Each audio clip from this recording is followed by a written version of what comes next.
on Chicago. But Jon Zaghloul will be back in ready for today's special guest. He's the host of Crain and Company on the Daily Wire, a former college football coach. Please welcome Jake Crain to the program. Jake, great to have you on. How are you? Man, it's so great to be here, brother. I know we haven't talked in a while. I know Bears fans probably aren't in the best of mood right now, but our job's to give them the facts. And I guess when you have opinions that you think are true, they become facts in your mind. So we'll see, I guess. What do you make of that Bears-Jets game on Sunday? Well, look, it was obviously going to be tough without Justin Fields, who, really has been the source of the offense. I think he's putting it even too lightly with what he's been able to do as he continues to grow. I know we'll get into that, but, you had to deal with Simeon, before the game. If you saw the body language on the guys, and obviously there's no Robert Quinn there, there's no Roquan Smith there. It seems to me like they see the writing on the wall, and as much as, they are professionals, and I don't think they quit. I don't think it was a lack of effort. The personnel just isn't where it needs to be. And then Mooney goes down during the game, which that's it. That's lights out. Outside of Cole Kmet, there's really nobody else out there, in my opinion. David Montgomery, obviously, if the running back can make some plays, but he needs help as well. What do you make of this Bears team in general? I mean, you watched that game yesterday. No Justin Fields. Is this a team that needs lots of improvement for next year? I mean, without a doubt. Now, I think there's two types of teams that need improvement. There's the type of team that has no shot and has to just reload everything and start from scratch. And then you have a team like the Bears. You have pieces in place to make plays. You just don't have enough. You can't play chess without all the pieces there. And that's what the NFL is chess. Defensively, you take away, arguably the two best playmakers, and you could put them both pretty high in the NFL if you just look at their stats and look at their production, especially Roquan, roam in the middle. You've got to give Justin Fields some more help outside. I like Kmet. I like Mooney. You need a dog. You actually need a couple of them because they can double one of them. But I think Darnell Mooney can continue to get better as well. Like he's a good wide receiver too, in my opinion. He can't be the guy that you're trying to build a Super Bowl winner off of. And Justin Fields, up to this point, the rushing numbers are fantastic, but just like Chicago fans know, I know, Justin Fields isn't going to be able to run like that forever. Nobody in the NFL can take that beating. His growth as a passer, especially outside the pocket, is something where I think if I'm a Chicago Bears fan, I have hope for the future. Justin Fields does not look like a bust. You look at the potential. You look at if you actually put guys around him, the play he makes when everybody knows he's the only playmaker. So I guess that's my long-winded answer of saying I think there's a chance to have a big year next year. They've just got to give the man the pieces around him and find a way to not resurrect the defense as good as it was. That's going to be almost impossible, but get it to a level where Justin and them can outscore teams without having to play the best game of their life every weekend. I know you mentioned he needs improvement in the passing game. As of today, though, is he the franchise guy for the Bears? Are you confident in him being the guy for them in the future? Yes. I mean, again, you've seen growth. I mean, yes, he needs improvement in the passing game. And we mentioned that, but you're seeing growth, in my opinion. And growth isn't just touchdown passes. Growth isn't just making three guys miss and making the incredible throw on the scramble drill. Growth is knowing when to throw it away. Growth is realizing when it's man and the DB's backs are turned. And if you take off, you can get a first down and slide without getting hit. Growth is throwing the check down. Growth is understanding when to check to the run and when not to get greedy and check out of it, even though the look works. I think that's what you've seen from Justin Fields and communication-wise. The Bears get penalized too much, but you don't see an overwhelming amount of delay of games. You don't see an overwhelming amount of Justin Fields not knowing when the snap's coming to him. You're seeing him grow, and that's why I hate the term game manager. Every quarterback should be a game manager. If you're not a game manager, you can't play quarterback. It's like saying like, oh, well, that pitcher's just a game manager. Well, yes, he is. That's the position. So when you're looking at growth, you've got to look at the total factors and imagine the guys that if they put guys around them that have a chance to go out there and dominate. What do you think Fields' ceiling is if the Bears give him a bona fide number one and maybe a good defense and the roster improves for next year? I think he can be a top 5 quarterback in the NFL. He's got the ability. Look, that doesn't mean you have to be Peyton Manning in the pass game. Peyton Manning can't. There's stuff that Justin Fields will never be able to do that Peyton Manning could. There's stuff that Peyton Manning will never be able to do or never was able to do that Justin Fields can. As long as the Bears will play to his strengths, just play to his strengths, give him the pieces around him. His ceiling from an athleticism standpoint, if he keeps on this growth cycle, I mean, you could put, as crazy as it sounds, and I'm not coming on here just to gas the Bears up, because I don't talk about the Bears or come on, radio and talk about the Bears a ton. I think they could win the Super Bowl. Like, I really think he's that good. Like, Justin Fields is good. Where do you compare him in regards to the other quarterbacks selected in that draft? So, Trey Lance, Zach Wilson, Justin Fields, all these other guys who were drafted with Fields. Is he the best of his class, do you think? I mean, right now you have to say yes. I mean, I know Trey Lance got hurt. That's unfortunate. But I don't believe in Trey Lance as a passer right now. I don't think he's proven that. I don't think he's where Justin Fields is as a passer right now. Zach Wilson, I'm just waiting to see when Mike White's going to be walking around with Zach Wilson's mom at this point. We thought Zach Wilson was the cougar hunter riding with the fear. Turns out Mike White was Jon Snow all along. He was King Arthur, man. He pulled the sword out of the stone. But no, I think he's been the best player out of that class with, I guess you can make an argument for the Jets, but with less weapons than Zach Wilson. I mean, hell, give him Deebo Samuel. I mean, at the end of the day, it's just the truth. What did you make of that Zach Wilson situation? Obviously, Mike White had such a great game yesterday. What did you think when the Jets chose to bench him? Look, I mean, every player's got to be held accountable. You can't fall in the trap of, if the defensive tackle doesn't play good over a long stretch of games, we're going to pull him out. But if the quarterback doesn't play good, just because we drafted him this high, we're going to leave him in there. You lose the team. I think you saw that team play like that because it showed the whole locker room, look, we treat everybody the same. Like, if you're not producing, we're going to give somebody else a shot. That's why I think they played like that, to be honest. You saw one team that was inspired. The Jets played – Garrett Wilson played the most inspired football I've seen him play in the first half. I think you saw one team that was inspired. I think you saw one team that was retired. I think that was the biggest difference. What's this mean for Zach Wilson? I mean, he was a pretty highly touted prospect out of college. I know, you had watched him play. I know you follow a lot of college more than the NFL. So what do you think? Well, again, could that have been an anomaly? Could Mike Wright just have played the game of his life? Yeah, we don't have enough sample size with Mike Wright to really go out here and say, well, Zach Wilson's career's over with the Jets.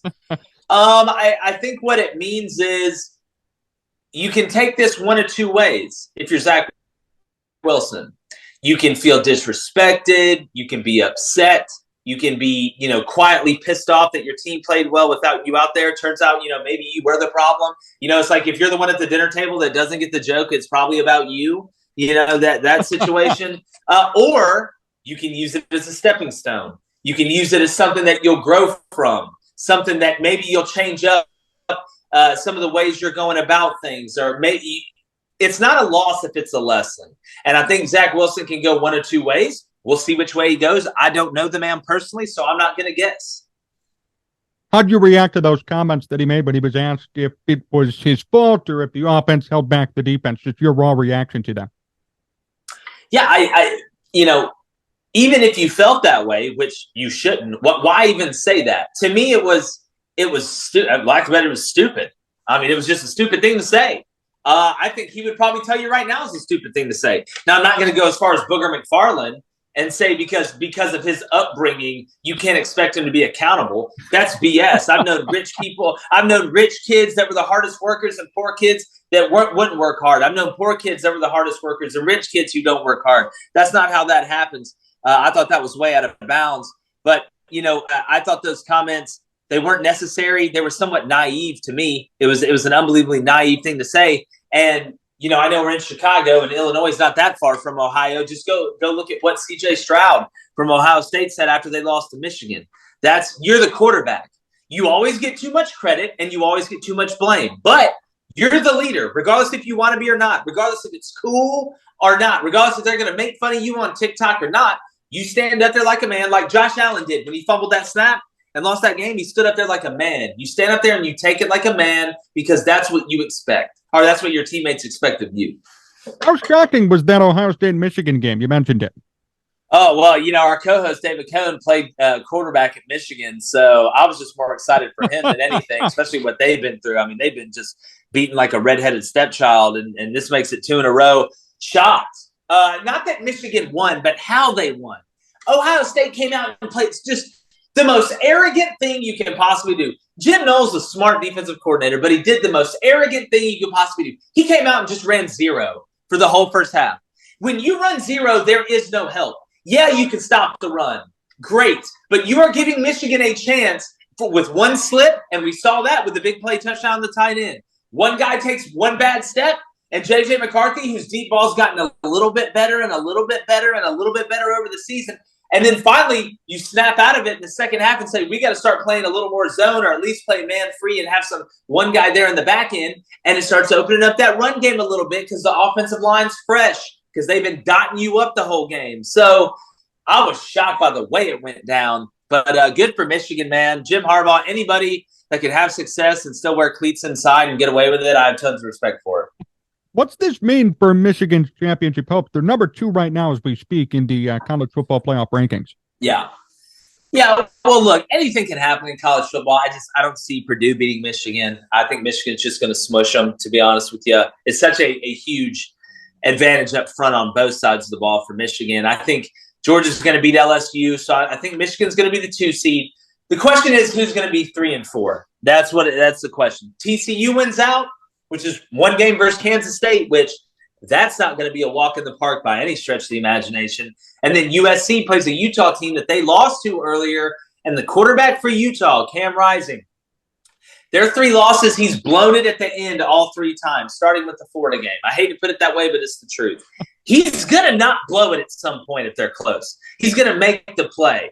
I just wonder, Caleb Williams, which of the highest order, Hogwarts graduate, of course, who, in my opinion, is the leader for the Heisman, and Max Duggan's maybe a gap, then second place there, the quarterback from TCU. But, man, if those 2 win, it's a wrap. If one of them lose, I think you're going to see Ohio State get in. I think that's who they're going to put in. I've heard theories that Alabama could somehow sneak in. Do you find that? Listen, I'm from Auburn, man. If there's a way they can sneak in, they'll sneak in. Like, something will happen. I can almost guarantee it. I can almost guarantee something will happen. TCU will lose. USC will lose. Georgia will lose to LSU. Michigan will lose to Purdue. I mean, and Bama will somehow get the 4 seed and then beat everybody to death. Right. Then beat everybody to death. Who do you think is going to win the national championship at this point? I know there's still some games left to go, but who are you putting your marbles on right now? And I gotta go Georgia, dog. Okay. I've got to go Georgia. Michigan. I think that the gap between, because remember they played each other last year in the first game of the playoff, and Georgia just dominated them. I think they scored on their first 4 possessions. I think the gap is closer. I think J.J. McCarthy kind of evens the score a little bit. You don't have Nakobe Dean anymore for Georgia. You don't have Jordan Davis, who's obviously with the Eagles. I do think Georgia wins because Stetson Bennett, man, after, he got that fade at the beginning of the year, changed his name to Staquavius. So Staquavius Bennett and Georgia, I know they're not playing great ball right now, but they turned it on last year. They have experience in winning championships. They're getting A.D. Mitchell back. I've got to go with the Dogs. I got to go chalk on this one. Jake Crain still here on Sports Talk Chicago. Jake, a few more questions before we finish up. First off, Crain and Company, the Daily Wire. How's it been going? Man, it's been going great.